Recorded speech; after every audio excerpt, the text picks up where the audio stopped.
таъҷҷуб дуровардем ба ин академикҳомон. Я академики дигааш вазири маориф. 15624 протокол был, я имею в виду соответствующими органами протоколирован. Вот.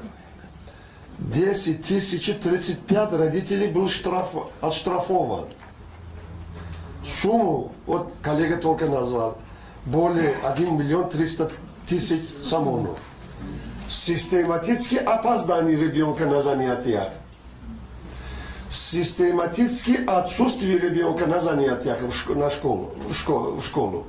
Без подготовки придут на занятия.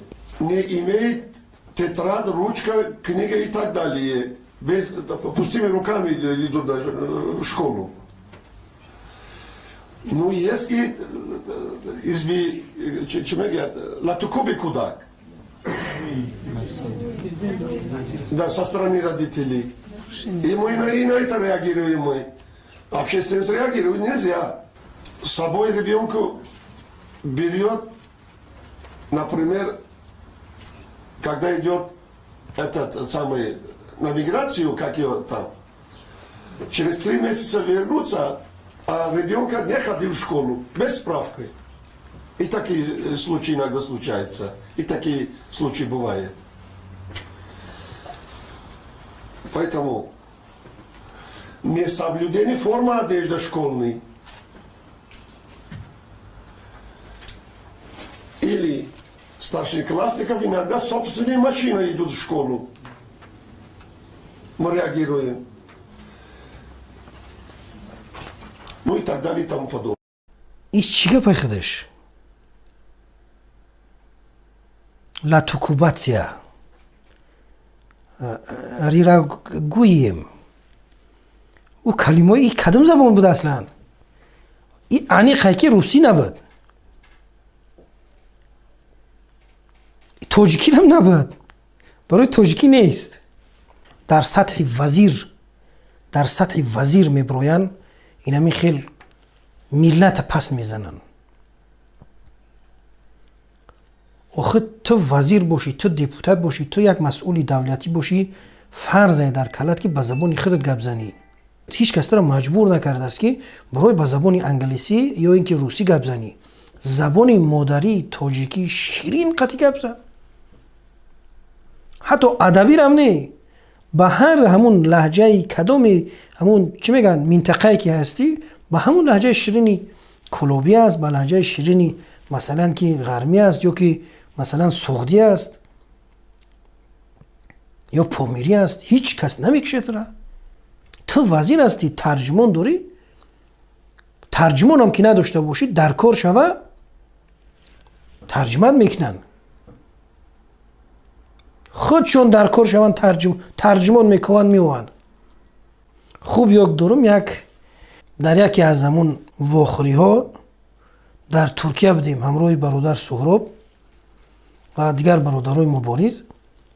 баъд хайман бародар Суҳроба мегарду мегӯм ки охи ман ҳозир дар инҷа туркиро намедонам. ба англисӣ гап занам хубтар аст. баъд гашт гуфт ки на ба туркӣ гап зан ва на ба англисӣ. ба тоҷикӣ гап зан, дар кор шава тарҷимааш мекунанд. ина мита гуфт.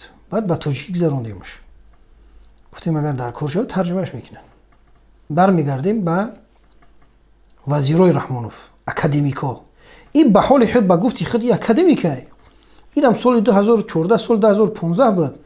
ана инам қати ҳаму ятимов як ҷода дар як чӣ қати чиш дода буданд. ба як қарор қати академик шида буд. вале савол дар инҷа ин астае ки ба ҳамин вазир ки туро маҷбур кардааст ки ба забони русӣ гап занӣ. баъд мегӯянд ки шумо миллата, мардума, ватана шарманда мекунӣ. кани аздан ҳамун чоплусову лаган бародарои Раҳмонов ки ақаллан бигиранд ира маҳкум кунанд. аслан худи вазир як бори дига бигарда ҳамин видеоро тамошо кунад. шарм намедошта боша. خب صحبت دوام میتیم. این بود یکی از نمونه اکادمیک ها. اولی بک صبور میسول دیجا وارد میشوه. اولی در اینجا بک صبور هم یکی از همون بگیم که وزیر است، با رتبه وزیر است، رئیس یک کمیته. ببینی برادر عزیز، این چیزا نشون میده. این همون مافیا بودن همین رژیم نشون میده. یک توده از همین دزدا این همین خیلی تصادفی غلطیدگی هستن، تصادفی سر قدرت اومدگی هستن. یک دیگریشون رو نگاه که بچو چیزی بد نبود، خیلی بد نبود، اومیم در همین سر قدرت زدیم. ای با او دزدی و با او کورچه و با او автомат با او بخاگی دیگه نمیشوه. شیمکستون هم میپوشی، گلستروک هم میپوشی. در اینجا سواد داشتن در کار. در همینجا اومدن رسم موندن. گفتن آخی سواد نداریم کو. گفتن نه دانشگاهش هم در دست مونای، اتستات دیپلمش هم، ای نامزدهای علمیش هم دادن تو میگیریم. فقط همین کوشش کنه که در پوبلیکا نغلطی. امی تری ویدیوها داره که در قبل یگون ژورنالیست نغلطی. کوشش کنی تمام. دیگر روش حل میکنی.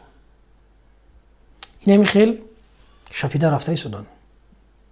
گاه ماهی وریا که میغلطن اینه. اونا یاتم میفشکل خچ اکادمیک میگیره. اونم گپ زدن نمیتونه. برای همین بحث، برای همین انا تحقیقات بگیم خیلی جستجو کردم. نوارهایی که صحبت کند نیست. پس سوال پیدا میشه که چونین یک انسانی که مقاله مینویسه، مقاله‌اش دیده ایشونه با کدام اورانی صحبت میکنه. پس سوال پیدا میشه که نخود آدمی که با این علم، با این سواد، با این درجه مثلا صحبت کرده نتونه. اینم جوابش است. او رتبه علمی را دزدیدگی است و مقاله هاش دیگر کس می نویسه. بله. و امروز در این برنامه هر کسایی که در مقاله نویسی او کمکش میکنن یا که مقاله هاش می نویسن به نام ای اونا رو اشکار میکنیم و